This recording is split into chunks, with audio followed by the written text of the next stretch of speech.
Ukraine में रूस की बमबारी के बीच हजारों भारतीय छात्र यूक्रेन के विभिन्न शहरों में फंसे हैं और घर वापसी की जद्दोजहद में लगे हैं। भारत सरकार की तरफ से ऑपरेशन गंगा भी चलाया जा रहा है, जिसके जरिए भारतीय नागरिकों और छात्रों को एयरलिफ्ट किया जा रहा है। उधर यूरोपियन यूनियन से लेकर अमेरिका और जापान से लेकर ऑस्ट्रेलिया सब रूस के खिलाफ है, लेकिन यूक्रेन के मोर्चा पर व्लादिमीर पुतिन किसी भी हाल में झुकने को तैयार नहीं। और ऐसे में हर कोई रूस के राष्ट्रपति के जीवन के बारे में जानना चाहता है, तो देर किस बात की है। तो चलिए आपको बताते हैं कि राष्ट्रपति पुतिन के जीवन के बारे में कुछ दिलचस्प बातें।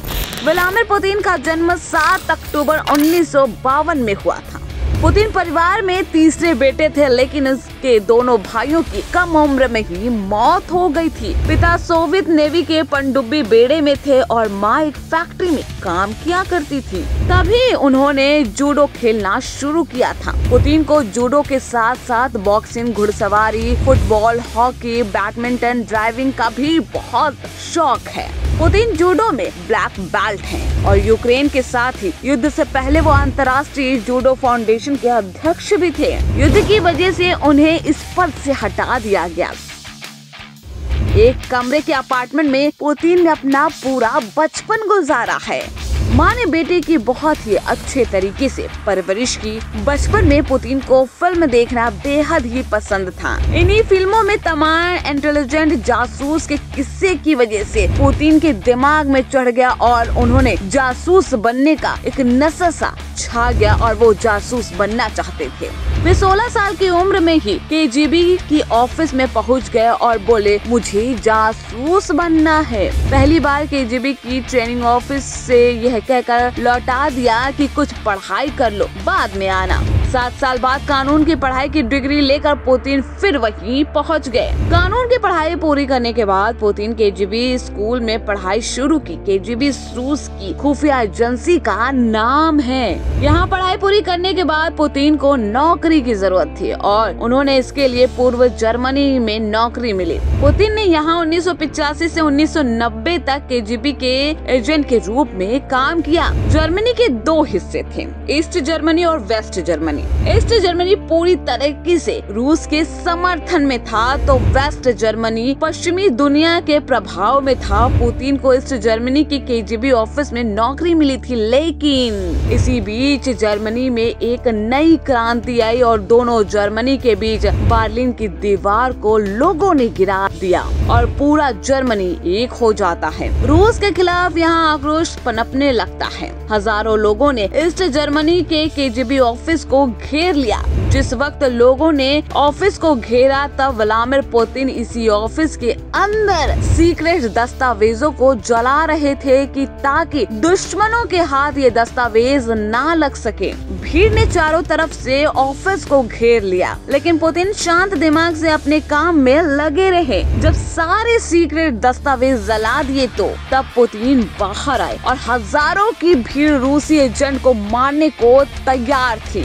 लेकिन पुतिन का हौसला बुलंद था और इस हौसले ने पुतिन को बहुत बड़ी कामयाबी दिलाई। दरअसल बता दे कि हजारों की भीड़ में पुतिन बोल पड़े कि हमारे पास बंदूकधारी गार्ड है। अगर आपने कोई गलत कदम उठाए तो सबको भून दिया जाएगा। बेहतर है कि आप सब लोग यहाँ से लौट जाए। ये तरीका कामयाब रहा। भीड़ वहाँ से लौटने पर मजबूर हो गई और पुतिन भी अपनी जिंदगी बचाने में कामयाब रहे। जर्मनी से पुतिन अपने शहर लेनिनग्राद पहुँचे, जहाँ लेनिनग्राद यूनिवर्सिटी के विदेश विभाग में काम करना पुतिन ने शुरू किया। यहाँ कुछ महीने ही नौकरी की। 1991 के आखिरी तक सोवियत रूस के 15 देशों में टूट चुका था और इसी घटना ने पुतिन को काफी परेशान किया।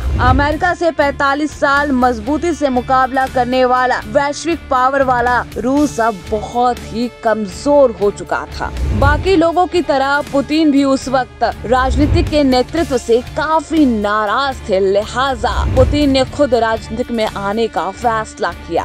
1990 में पुतिन ने लेनिनग्राद के मेयर का सलाहकार बनाया गया। 28 जून 1991 में सेंट पीटर्सबर्ग में महापौर ऑफिस में विदेशी मामलों के हेड बनाए गए पुतिन। 1996 में राजनीतिक मास्को में मेयर के पद पर अनातोली सोबिचक को हराया पुतिन ने, तो राष्ट्रपति बोरिस येल्त्सिन के लिए मास्को में एक मजबूत आदमी को लाना जरूरी हो गया। पुतिन को ऑफिस बुलाया गया और यही वो काम करने लगे। 26 मार्च 1957 को राष्ट्रपति प्रशासन को पुतिन को उप प्रमुख बनाया गया।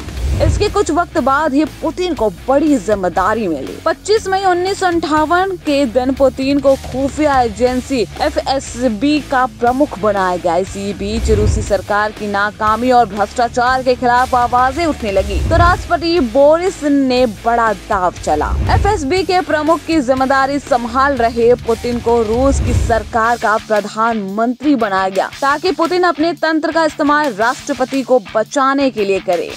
राष्ट्रपति बोरिस ने अपने भरोसेमंद आदमी को प्रधानमंत्री तो बना लिया, लेकिन हालात फिर भी नहीं सुधरे।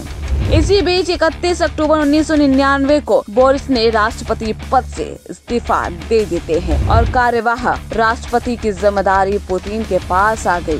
बोरिस के इस्तीफे और पुतिन के जिम्मेदारी संभालने की अलग अलग बातें तो चलती रहती हैं। कई जगहों पर पुतिन को लेकर काफी विरोध हुए और इन सब के बीच 7 मई 2000 को पुतिन राष्ट्रपति पद की शपथ लेते हैं। जिन लोगों ने पुतिन का विरोध किया उनको गायब कर दिया गया। तब से अब तक उतार चढ़ाव के बावजूद प्रत्यक्ष और अप्रत्यक्ष रूप से 22 सालों से रूस की सत्ता पर पुतिन का दबदबा कायम है।